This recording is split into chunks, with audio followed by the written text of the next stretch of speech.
এই শোনা, I love you বাবু। যে 6 বছরের বাচ্চা মেয়েটাকে শেখানোর কথা ইসলাম, যেই 6 বছরের বাচ্চা মেয়েটাকে দিয়ে পড়ানোর কথা কুরআন, সেই 6 বছরের বাচ্চাটাকে দিয়ে তোমরা টিকটকে ভিউ অর্জন করতেছো। একটা কথা মনে রাখো, এই নিষ্পাপ শিশুটাকে যে তোমরা পাপ কাজে লিপ্ত করাইতেছো, এর কারণে একদিন আল্লাহর কাঠ গড়ায় দাঁড়িয়ে জবাব দিতে হবে।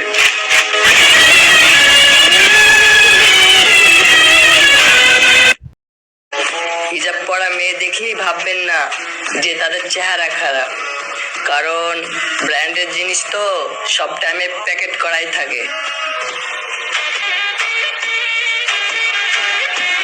এই ভিডিওটা শুধু আমার একমাত্র মুসলমান ভাই বোনেরা বলবা, তোমার এক পাশে তোমার মা, আরেক পাশে তোমার কোরআন, আর তোমার পাশে 10 কোটি টাকা, তুমি কোনটা নিবা?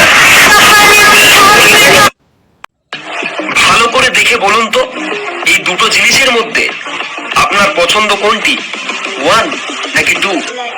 কমেন্টে বলবেন কিন্তু।